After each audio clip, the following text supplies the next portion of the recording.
En 2009, la FIA émet un appel d'offres et 3 écuries rejoignent la grille de Formule 1 en 2010.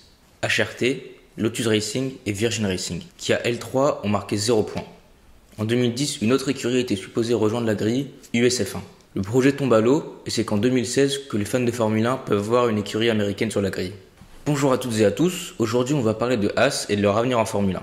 On sait qu'ils sont dans une période charnière, après 5 ans dans le sport, et une régression visible sur les dernières années. On va tenter d'y voir plus clair dans leur avenir, que ce soit en pilote, en objectif, mais avant ça, on va d'abord se plonger dans leur histoire et voir année par année en détail la trajectoire qu'ils ont eue. Suite toujours à un appel d'offres de la FIA, Haas arrive en Formule 1 en 2016 avec la pression de faire mieux que ses prédécesseurs, c'est-à-dire ne pas être une écurie incompétente qui ne mérite pas sa place en Formule 1. En 2016, on voit Haas arriver en Formule 1 avec un projet low cost, ambitieux, parce qu'elle veut être compétitive en Formule 1, mais pas à tout prix. Elle a un budget beaucoup plus faible que tous ses concurrents. Des accords moteurs sont signés avec Ferrari, et Ferrari leur fournit aussi toutes les pièces possibles dans la limite du légal autorisé par la FIA. Le châssis, lui, est conçu et assemblé par Dallara, une entreprise italienne.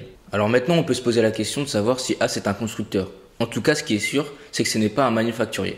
Alors du coup, Haas est basé dans 3 pays. D'abord leur quartier général aux États-Unis, leur partie en Italie avec Dallara et la soufflerie de Ferrari, mais aussi en Grande-Bretagne pour toute la logistique européenne. D'un côté, on voit le système de Haas félicité, parce que ça pourrait permettre à d'autres écuries d'intégrer la Formule 1 et d'être compétitives à bas coût. D'un autre côté, le projet est critiqué par des écuries comme McLaren ou Force India, qui produisent vraiment leurs voitures et qui voient une écurie comme Haas venir en Formule 1 avec moins d'argent et être à leur niveau. Du côté des pilotes, Haas recrute Romain Grosjean, qui est un pilote confirmé mais qui arrivait en fin de cycle avec Lotus. Romain Grosjean jouissait encore d'une grande cote à cette époque-là. Il voulait un nouveau projet que Haas pouvait lui proposer et en plus, il avait la possibilité de se rapprocher des girons Ferrari. De l'autre côté, on avait Esteban Gutiérrez, un pilote mexicain avec un backup financier immense, Carlos Slim, le même que Sergio Pérez. Il avait déjà fait 2 ans en Formule 1 avec Sauber, 2 années très moyennes mais avait un parcours en jeune plutôt solide avec des podiums en GP2 et en GP3. On arrive au Grand Prix d'Australie 2016 et c'est vraiment un ascenseur émotionnel pour l'équipe. D'un côté, on a Esteban Gutiérrez qui est impliqué dans le crash énorme avec Fernando Alonso.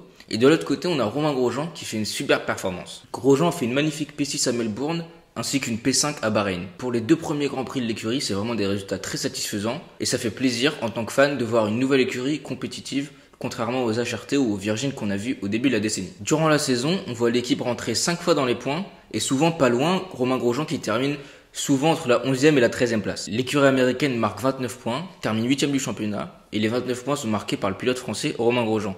Esteban Gutiérrez de l'autre côté a une saison vraiment très compliquée, et on va voir qu'en 2017 il sera plus sur la grille de Formule 1. Donc en 2017, ce qu'on attend de Haas, c'est de confirmer et avoir une progression en 2017 et monter dans le milieu de peloton. En 2017, c'est Magnussen qui remplace Gutiérrez. Haas a maintenant un line-up performant. Haas en 2017 cherche plus de régularité et en trouve avec ses 2 pilotes, termine toujours 8e du championnat, mais beaucoup plus proche de ses concurrents directs, seulement à 10 points de la 6e place. Pour leur 2e année en Formule 1, on voit une écurie toujours en progression, qui gagne en régularité, et on attend légitimement de Haas qu'ils deviennent le meilleur des autres en 2018, tout en ayant une progression constante. Haas arrive au Grand Prix d'Australie 2018 avec une voiture très ressemblante à la Ferrari 2017 qui était prétendante au titre avec Sébastien Vettel. Dans ce Grand Prix là, de petites erreurs vont coûter gros à Haas. Les 2 pilotes étaient en lice pour une P4 et une P5, mais des roues mal serrées pour les 2 pilotes les font abandonner. Des erreurs telles que celle-ci et un début de saison catastrophique de Grosjean, 0 points sur les 8 premières courses, plombe Haas et les empêche de concurrencer Renault pour la 4e place. Haas termine donc 5e en 2018 avec 93 points,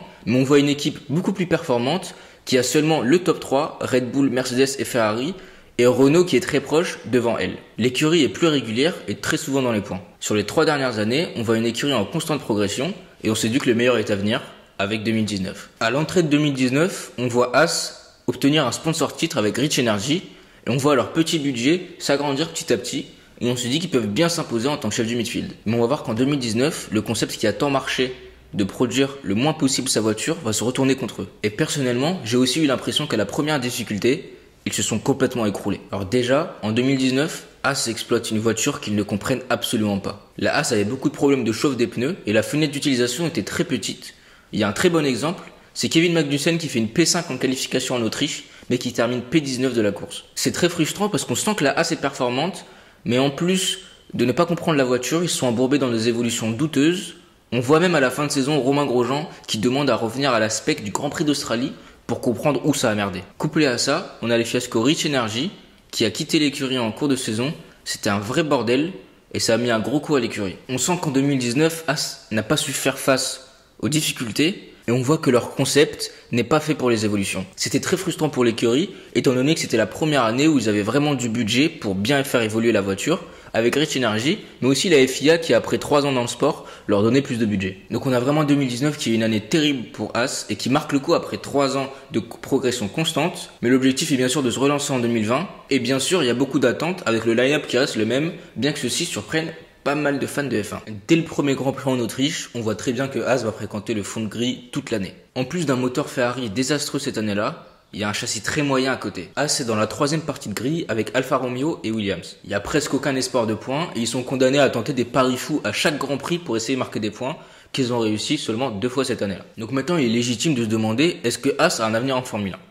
Alors techniquement, ils ont signé les accords Concorde qui les engagent encore 5 ans dans le sport. Mais la situation est quand même très inquiétante.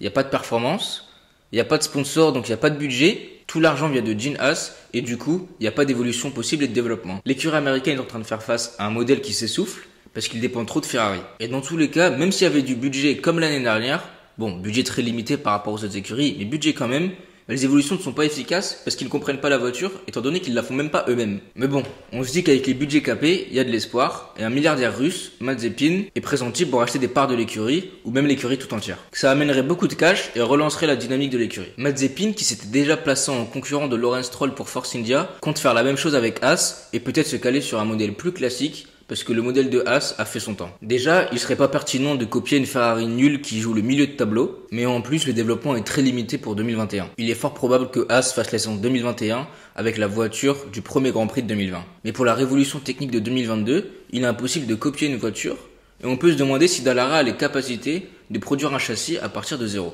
En termes de pilote, il est pressenti logiquement que Nikita Mazepin, pilote de F2 actuellement, prenne un baquet chez Haas, ainsi qu'un jeune de la Ferrari Driver Academy. Le plus probable pour l'instant est Mick Schumacher, à voir si Callum Ilott sur la fin de saison de F2 peut lui prendre sa place. Personnellement, je pense pas que ce soit le meilleur choix pour Haas d'avoir un duo de jeunes pilotes, mais c'est logique, si Mazepin rachète l'écurie, c'est pour y foutre son fils, et pour renforcer les liens avec Ferrari, mettre Schumacher, étant donné qu'il s'est fait prendre sa place par Giovinazzi chez Alfa Romeo. Je pense aussi que Haas devrait se séparer de Gunther Steiner pour relancer une dynamique positive. Alors oui, il peut être drôle sur Netflix, mais je pense pas que c'est ce dont Haas a besoin maintenant. Concernant le giron Ferrari, je pense pas qu'il devrait le quitter, surtout étant donné qu'il n'y a pas d'autre alternative pour le moment. Alors d'un côté, on a le giron Mercedes qui est complètement bloqué. Alors il y a déjà McLaren, Williams et Racing Point. On a Honda qui quitte le sport, qui laisse Red Bull et AlphaTauri orphelines de moteur pour 2022. Et finalement, on a Renault, mais ce serait pas pertinent de rentrer dans le giron Renault étant donné que c'est pas encore une écurie de pointe. Surtout que Haas a besoin d'une grande écurie pour lui fournir des pièces. J'ai envie d'être optimiste pour l'avenir de Haas en Formule 1. Et personnellement, je pense vraiment qu'il est radieux et je l'espère. En plus de ça, la Formule 1 ne peut pas se permettre actuellement de perdre une écurie. Déjà que Red Bull et AlphaTauri sont en risque de quitter la Formule 1. Alors que ce soit la FOM ou la FIA, ils feront tout pour garder Haas en Formule 1. Et je pense que c'est quelque chose que Bernie Ecclestone faisait très bien, rallier tout le monde dans le monde du sport automobile.